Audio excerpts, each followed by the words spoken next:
नमस्कार दोस्तों अगर आपको भारत और बांग्लादेश के बीच खेले गए दूसरे टेस्ट मुकाबले के 5वें दिन भारतीय क्रिकेट टीम की अद्भुत और ऐतिहासिक जीत पसंद आई हो तो इस वीडियो को आप एक लाइक जरूर करें। इस वीडियो को लाइक टारगेट 400 लाइक्स का है, तो इस वीडियो को दिल से एक लाइक करना बिल्कुल ना भूलें। दोस्तों, भारत और बांग्लादेश के बीच 2 मैचों की टेस्ट सीरीज खेली गई है और इस टेस्ट सीरीज के दूसरे और सबसे रोंगटे खड़े कर देने वाले मुकाबले के 5वें और निर्णायक दिन बांग्लादेश की क्रिकेट टीम 26 रन पर 2 विकेट ने नुकसान से आगे खेलना शुरू किया। जहां सादमान इस्लाम 7 रन बनाकर बल्लेबाजी कर रहे थे, वहीं मोमिनुल हक भी बिना खाता खोले मैदान में नाबाद मौजूद है। दोस्तों, कानपुर के मैदान पर एक बार फिर टीम इंडिया ने बांग्लादेश को रौंदकर इतिहास लिख दिया। हालांकि पहले 3 दिनों में केवल 35 ओवर का खेल हो पाया था, जहां बांग्लादेश केवल 107 रन बना पाई थी। लेकिन चौथे दिन मैदान में उतरते ही बुमराह और जडेजा ने अपने खौफनाक गेंदबाजी से आग उगलते हुए पूरी की पूरी बांग्लादेश को केवल 233 रनों पर ही ऑल आउट कर दिया। तो फिर जब बैटिंग से जलवा दिखाने की बारी आई तब हमें असली तांडव देखने को मिला। जब मैदान में आते रोहित और यशस्वी ने रन नहीं बल्कि सीधा आग बरसाना शुरू कर दिया। उन्होंने बांग्लादेशी गेंदबाजों को फिर ऐसा धोया कि 3 ओवर में ही टीम इंडिया ने 50 रन ठोककर वो कारनामा कर दिया जो पिछले 180 सालों में कोई नहीं कर पाया। तो भले ही रोहित 3 छक्कों और 1 चौके की बदौलत केवल 23 रन बनाकर पवेलियन लौट गए, लेकिन यशस्वी का कोहराम जारी था। उन्होंने अपने विस्फोटक बैटिंग से 11 ओवर में टीम इंडिया को 110 रनों तक पहुंचा दिया। 51 गेंद पर 12 चौके, 2 तूफानी छक्कों से सजी 72 रनों की लाजवाब पारी खेल डाली। तो राहुल और कोहली ने भी बांग्लादेशी गेंदबाजों को बेदर्दी से पीटा। किंग कोहली ने 47 तो राहुल ने 31 गेंद पर अर्धशतक ठोक दिया, जिनकी धाकड़ बैटिंग से टीम इंडिया ने 34.4 ओवर में 285 रन बनाकर पारी डिक्लेयर कर दी और बांग्लादेश पर 52 रनों की बढ़त बनाई। वहीं जब बांग्लादेश के बैट्समैन बैटिंग करने आए तब केवल 26 रन ही बने थे कि अश्विन ने जाकिर हसन और हसन महमूद का भी शिकार कर बांग्लादेश की बर्बादी का मंजर दिखाना शुरू कर दिया। अभी भी बांग्लादेश की क्रिकेट टीम भारत की ली गई बढ़त से 26 रन पीछे थी और उनके 2 धुरंधर ढेर हो चुके थे। इसके बाद ही चौथे दिन का खेल खत्म कर दिया गया। ऐसे में 5वें दिन यह खेल अपने अंतिम मोड़ पर पहुंच चुका था। अब तो भारत को जीत के लिए केवल 8 विकेट चाहिए थे। वहीं मोमिनुल हक के साथ सादमान इस्लाम अपनी टीम को बड़े स्कोर तक ले जाना चाहते थे। जी हां दोस्तों, सूरज की पहली किरण के साथ जब 5वें और निर्णायक अंतिम दिन का खेल शुरू हुआ तो मैदान में उतरते ही मोमिनुल हक और सादमान इस्लाम इसी सोच में थे कि किसी भी तरीके से टीम इंडिया के लीड को खत्म किया जाए। भारत की तरफ से आज के दिन का पहला ओवर यानी कि 12 ओवर लेकर आए रविचंद्रन अश्विन के ओवर में इस्लाम ने शानदार चौका लगाकर ओवर का अंत किया और अपने तेवर टीम इंडिया को दिखा दिए। दोनों बल्लेबाज संभल कर बल्लेबाजी कर रहे थे, अपनी टीम के स्कोर को धीरे धीरे आगे बढ़ा रहे थे। भारतीय गेंदबाजों का डटकर सामना कर रहे थे, लेकिन उनका प्लान ज्यादा लंबा नहीं चल पाया। भारतीय गेंदबाज भी आज तबाही मचाने के लिए आए थे।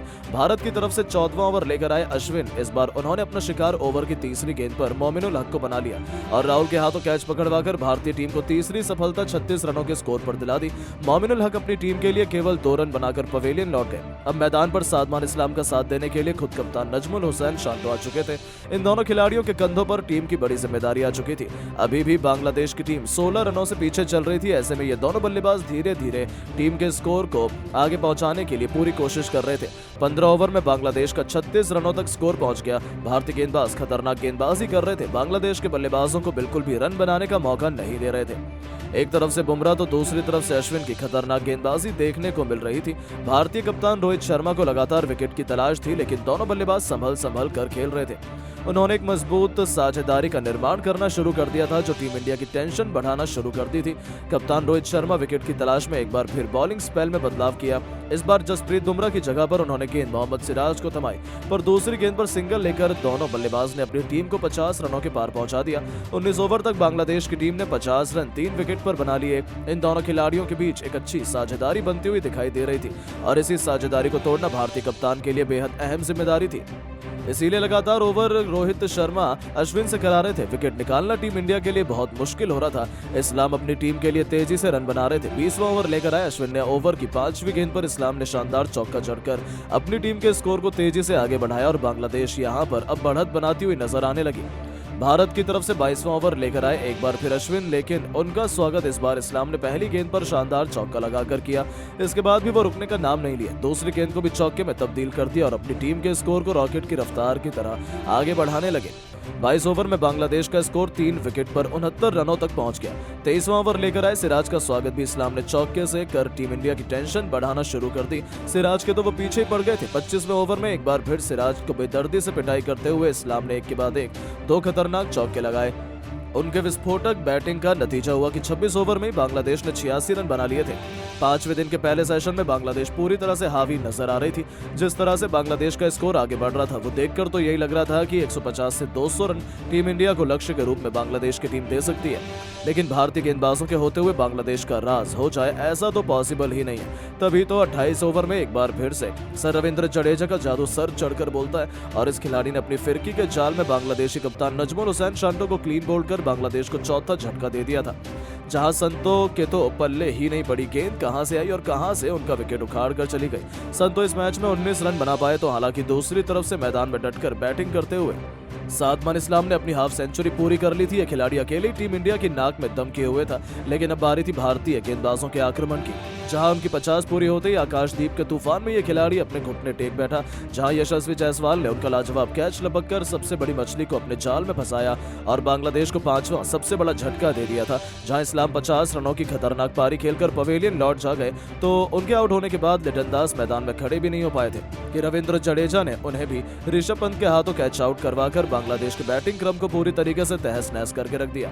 लगातार 3 ओवर में गिरे इन तीनों विकेट की वजह से बांग्लादेश गहरे दलदल में फंस चुका था, क्योंकि केवल 94 के स्कोर पर उनके 6 बल्लेबाज ढेर हो चुके थे और अब तक वो केवल 42 रनों की लीड ले पाए थे। तो किसी को भरोसा तो उस समय नहीं हुआ जब बैटिंग करने उतरे शाकिब अल हसन को बिना खाता खोले जडेजा ने कॉट एंड बोल्ड कर बांग्लादेश के 7 धुरंधरों को धूल चटा दी थी।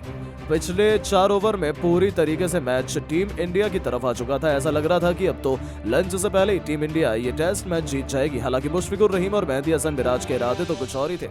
ये दोनों टीम इंडिया की जीत में सबसे बड़ा रोड़ा बन सकते थे और ऐसा क्यों इन्होंने बहुत जल्द दिखाया जब जडेजा का स्वागत ही मैदान हसन मिराज ने 34वें ओवर की पहली गेंद पर चौके से करने का केवल बांग्लादेश को 100 रनों के पार पहुंचाया, बल्कि 50 रनों से अधिक की लीड भी दिलवा दी थी। उन्हें देखकर ऐसा लगा था कि दोनों तो सीधा हमला करने के लिए आए हैं। आकाशदीप के ओवर में लगातार 2 चौके मुशफिकुर ने जड़कर तेजी से अपनी टीम को आगे बढ़ाना शुरू कर दिया था। लेकिन जसप्रीत बुमराह के आगे मेहदी हसन मिराज की एक न चली। बुमराह ने आते ही मेहदी को पंत के हाथों कैच करवाकर टीम इंडिया को 8वीं सफलता दिलाई। जहां वो केवल 9 रन बना पाए तो केवल 12 रन की पार्टनरशिप मुशफिकुर और तेजुल इस्लाम के बीच हो पाई थी कि तेजुल को भी बुमराह ने एलबीडब्ल्यू कर बांग्लादेश के 9 धुरंधर घुटनों पर ला दिए। तो वही बांग्लादेश के आखिरी बल्लेबाज मुशफिकुर रहीम, जिन्होंने अपनी टीम के लिए अंत तक लड़ाई लड़ी, उन्हें भी क्लीन बोल्ड कर पूरी की पूरी बांग्लादेश को 146 रनों पर ऑल आउट कर दिया था। जहां मुशफिकुर 37 रन बनाकर पवेलियन लौटे और बांग्लादेश को 94 रनों की लीड भी दिला दी। अब 95 रनों के लक्ष्य का पीछा करना तो भारतीय टीम के लिए बच्चों का खेल माना जा रहा था। रोहित और यशस्वी ने आते ही टीम इंडिया को विस्फोटक शुरुआत भी दिलाई। पहले 2 ओवर में ही दोनों ने 18 रन ठोक डाले थे, लेकिन तभी तीसरा ओवर लेकर आए मेहदी हसन मिराज की पहली गेंद पर रोहित बड़ा छक्का लगाने के चक्कर में बाउंड्री पर कैच आउट हो जाते हैं। वो केवल 8 रन इस मैच में बना पाए। हालांकि टीम इंडिया को उससे कहां फर्क पड़ने वाला था। उनके आउट होने के बाद मैदान में आते ही गिल ने चौका जड़कर अपने तेवर बांग्लादेश को दिखा दिए। हालांकि वो भी ज्यादा कुछ नहीं कर पाए और अपने मेहदी ने उन्हें भी एलबीडब्ल्यू कर टीम इंडिया को मुश्किल में फंसा दिया था। 34 रन ही बने थे और भारत के 2 धुरंधर वापस जा चुके थे। हालांकि मैदान में उतरे किंग कोहली ने भी आते ही चौके से अपना खाता खोला और टीम इंडिया को तेजी से जीत की तरफ बढ़ाने लगे। बांग्लादेश ने लड़ाई करने की भरपूर कोशिश की, लेकिन चुटकियों से भारतीय बल्लेबाजों ने इस 95 रनों के लक्ष्य हासिल कर न केवल दूसरे टेस्ट मैच को भी अपने नाम किया, बल्कि 2-0 से इस टेस्ट सीरीज में बांग्लादेश का सूपड़ा साफ कर उन्हें बता दिया कि दुनिया की नंबर 1 क्रिकेट टीम कौन है। लेकिन इस मैच में दूसरे और तीसरे दिन बारिश की वजह से कोई भी खेल का असर नहीं हुआ। चौथे दिन भारतीय टीम ने अपने लाजवाब प्रदर्शन से अभी तक इस मुकाबले को जीत रखा है, जहां पर भारतीय क्रिकेट टीम की जीत की उम्मीद सबसे ज्यादा थी। यहां यशस्वी ने इस मैच में 51 रन बनाए तो विराट कोहली ने भी नाबाद रहते हुए 29 रनों की दमदार पारी खेली। लेकिन दोस्तों, इस टेस्ट मैच में 5वें दिन टीम इंडिया की जीत के असली हीरो शाकिब हुए जसप्रीत बुमराह, जिन्होंने अपनी गेंदबाजी से हमेशा की तरह भारतीय टीम के लिए लाजवाब प्रदर्शन किया और बांग्लादेश की दूसरी पारी में गजब की गेंदबाजी करते हुए 3 बड़े विकेट हासिल किए और भारतीय टीम को जीत दिलाने में सबसे बड़ी भूमिका निभाई। तो दोस्तों, आज जसप्रीत बुमराह की इस गजब की गेंदबाजी और मैच जिताने वाले प्रदर्शन पर उन्हें 10 में से कितने अंक देने होंगे, शादी के बाद आप कहां राय नीचे कमेंट में देना बिल्कुल भी ना भूलें। लेकिन दोस्तों, अब आप टीम इंडिया की धमाकेदार जीत का सबसे बड़ा हीरो किसे मानते हैं, अपनी कीमती राय नीचे कमेंट करके जरूर बताएं और ऐसी शानदार खबरों के लिए चैनल को सब्सक्राइब जरूर करें। धन्यवाद।